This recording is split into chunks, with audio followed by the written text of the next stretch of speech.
borderlands were never quiet, even at dawn. Wind dragged sand across the hardpan like whispered warnings, and the sun rose slow and red, as if reluctant to witness another day of law and loss colliding. Anna knew this land the way some women knew prayer, by instinct, by repetition, by survival. She crouched behind a stand of scrub mesquite, her dark braid tucked beneath a man's hat worn thin from years of use. Below her, the narrow ravine twisted toward the border marker, crooked post half buried in dirt, splitting one world from another with nothing but wood and authority. To Anna, it was just another landmark in a map she'd memorized with her feet. Behind her, a family waited, a mother gripping a bundle of clothes, a father whose eyes never stopped scanning the horizon, 2 children too tired to cry anymore. "Quiet now," Anna murmured, her voice low but steady.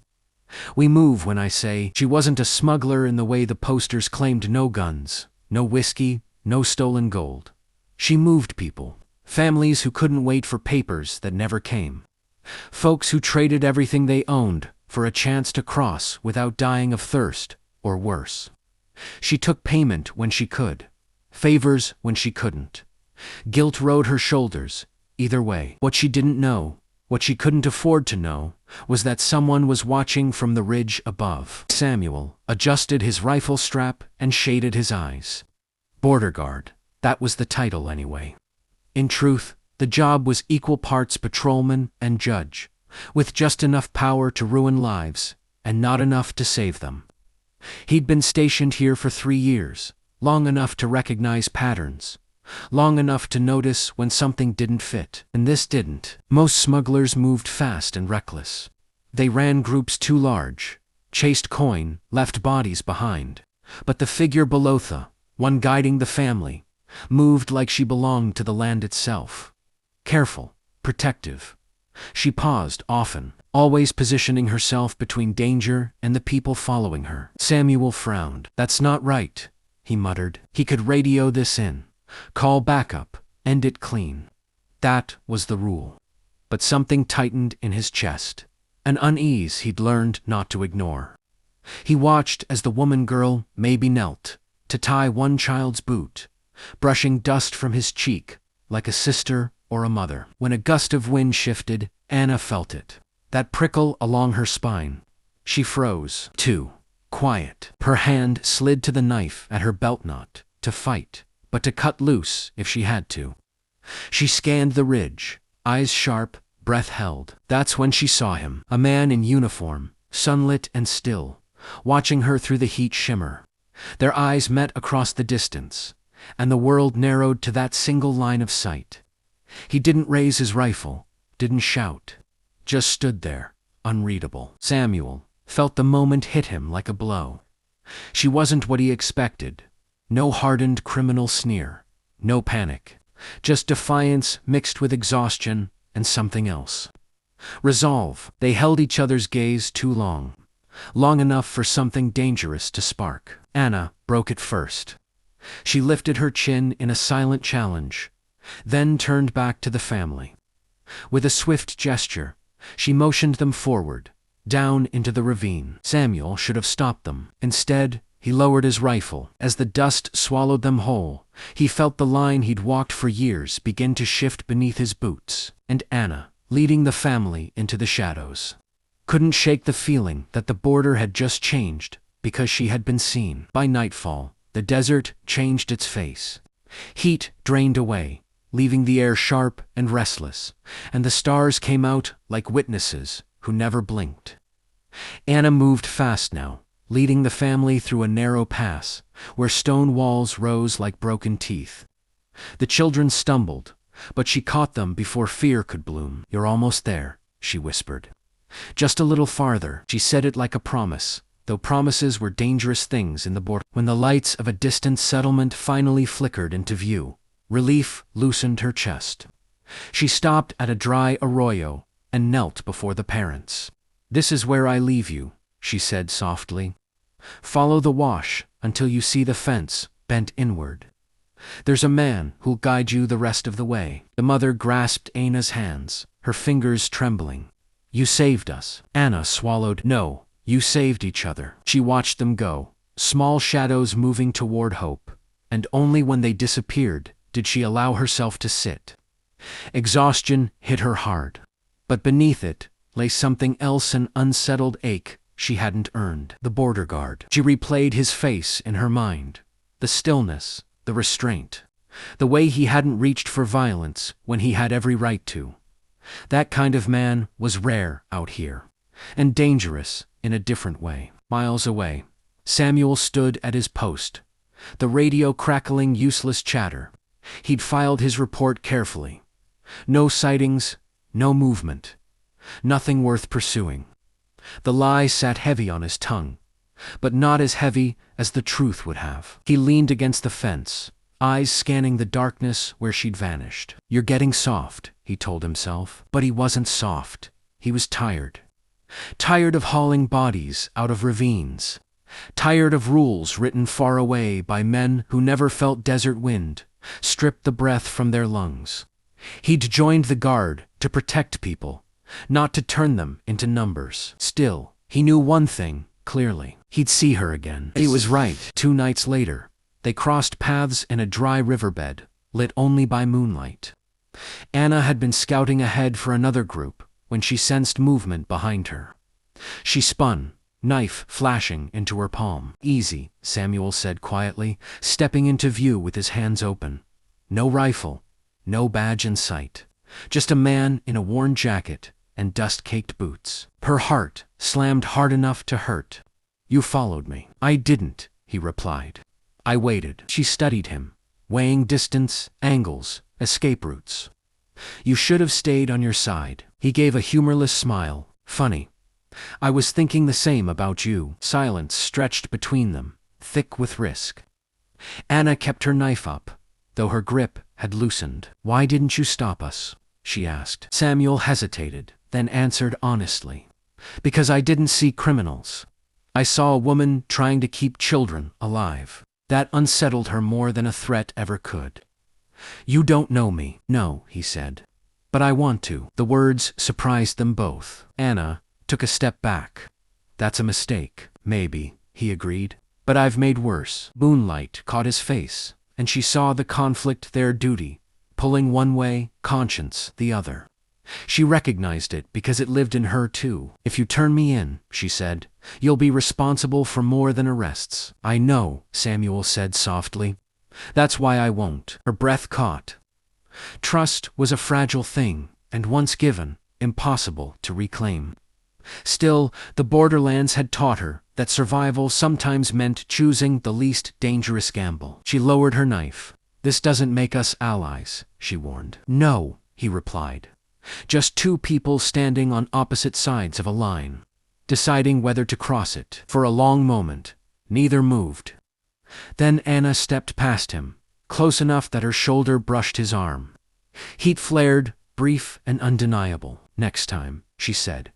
Without looking back, don't follow. Samuel watched her disappear into the dark, pulse pounding. Next time, out here. That was never a promise, it was a certainty. The desert remembered everything. Footprints vanished by morning, but choices lingered far longer. Anna felt it in the days that followed.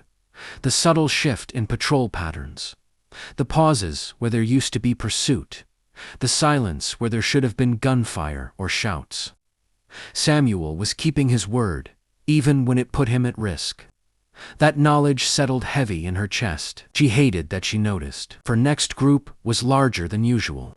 2 families, one elderly man with lungs ruined by dust, and a young woman, heavy with child. Anna moved them slower, careful not to push too hard. Every step was calculated. Every mile carried the possibility of betrayal from the land. From other smugglers, from the man in uniform she couldn't stop thinking about. They were nearing a narrow canyon when she spotted the signal. A strip of white cloth tied to a cactus arm. Samuel, her jaw tightened. She should turn back. Contact meant danger. Attachment meant mistakes. Still, she approached. Samuel waited in the shade of the canyon wall, his hat pulled low. He looked more worn than before, dark circles beneath his eyes.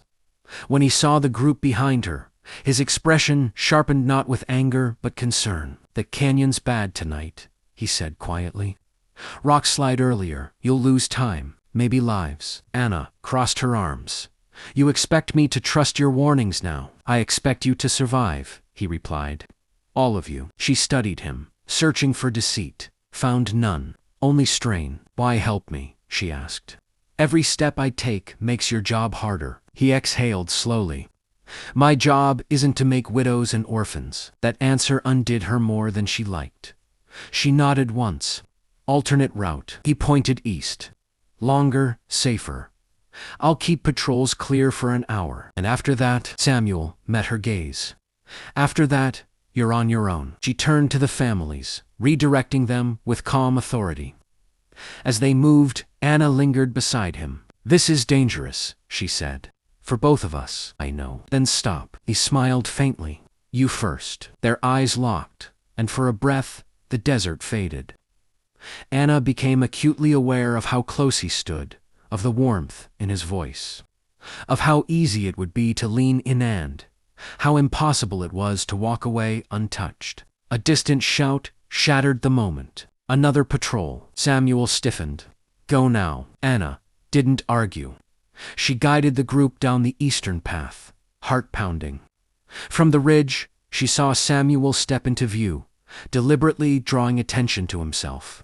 He raised his voice, calling out false tracks, redirecting his own men. It was reckless. It was brave, and it was proof that lines had already been crossed. Hours later, when Anna finally delivered the families to safety, dawn crept pale across the sky.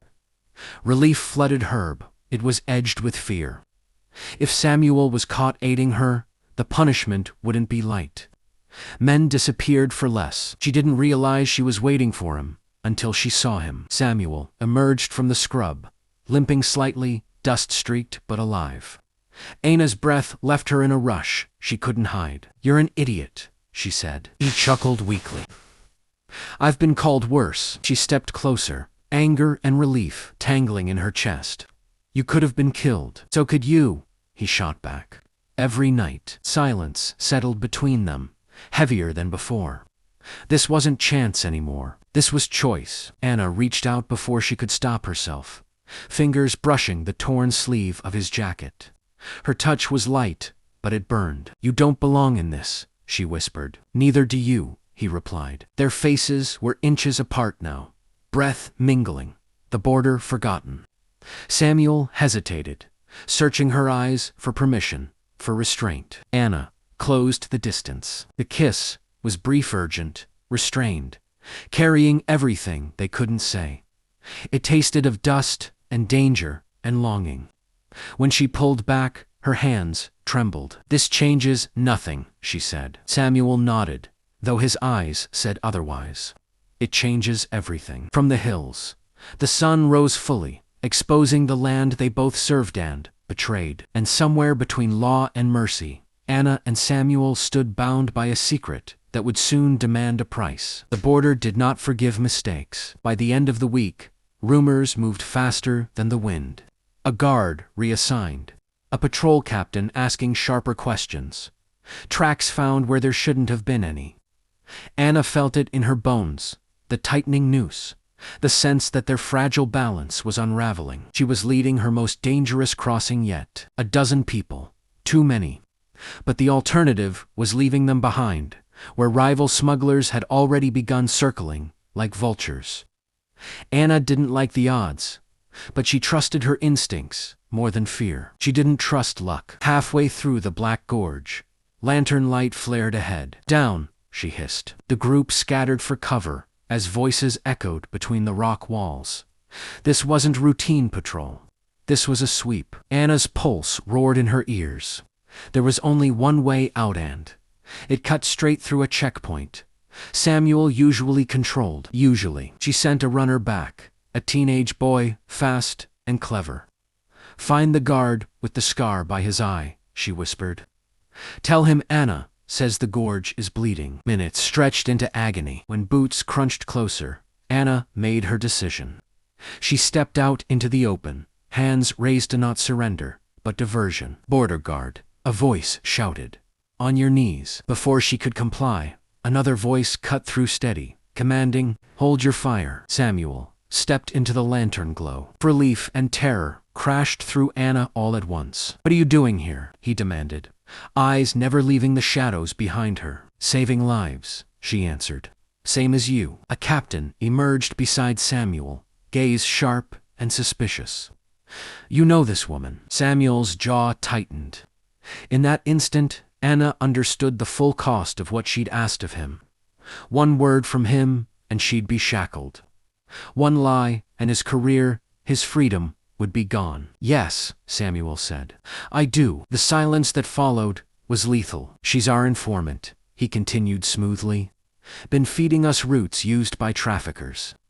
That's why this group is clean. Anna's breath caught. The lie was enormous and brilliant. The captain studied her, eyes cold. You vouch for her. With my name, Samuel replied. Long seconds passed. Finally, the captain spat into the dirt. Clear them through. But if this comes back on us, I'll hang you both out to dry. As the patrol moved on, Anna's knees nearly gave out. When the families were safely guided away, she turned on Samuel. Fury blazing through tears, she refused to shed. You can't keep doing this, she hissed. You just signed your own death warrant. He grabbed her arm not hard, just enough to stop her from fleeing. I meant it. I know you. I trust you. That's not enough out here. Then what is? He shot back, walking away and pretending none of this matters. The desert listened, as they argued in whispers, voices raw. They're watching you now, Anna said. And because of me, Fee softened, then thumb brushing her wrist. I chose this. Anna's resolve cracked. I won't be the reason you lose everything. You're the reason. I remember why I put this badge on, Samuel said. Emotion surged between them, fierce and desperate. This time, the kiss they shared was no longer cautious. It carried fear, resolve, and the knowledge that their time was running out. From the ridge above, unseen eyes watched them part. And in the borderlands, mercy always demanded payment. The reckoning came at dawn. Anna woke to the sound of engines. Too many, too close. The camp erupted in whispers and panic as headlights cut through the gray morning haze. This wasn't a patrol. It was an operation. She knew immediately. Someone had talked. Move east. She ordered the families. Voice steady, despite the storm in her chest. If I don't come back, don't wait. She stepped into the open, just as trucks rolled to a stop. Uniformed men poured out, weapons raised. And at their center stood Samuel hands-bound, face bruised, eyes burning with apology. The captain's voice rang out. Anna, you're done running. Her breath hitched, but she didn't look away from Samuel. Everything she'd feared had come true. I told them everything, Samuel said hoarsely. Except you. Rage flared in her. Not at him, at the world that punished mercy. She moved without thinking, shouting, drawing their attention, pulling them away from the families, slipping into the ravine. Gunshots cracked.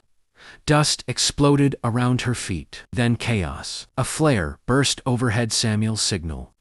From the far ridge, Allied guides emerged, drawing pursuit away. In the confusion, Anna cut Samuel's bindings and dragged him behind a rock outcrop. Go, he urged. They'll hunt you forever. She shook her head.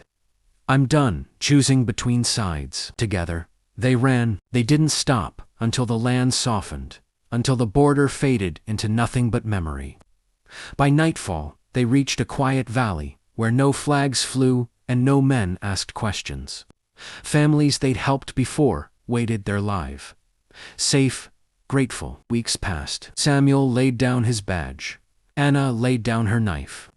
They built something new from the bones of Danjura, way through the desert that didn't belong to smugglers or guards, but to people helping people survive. Sometimes, at sunset, they stood hand in hand, watching the wind erase old tracks. There's no line here, Samuel would say. Anna would smile. There never was. And in the place where law once clashed with love, something better endured. Don't forget to like, comment, and subscribe for more Western stories.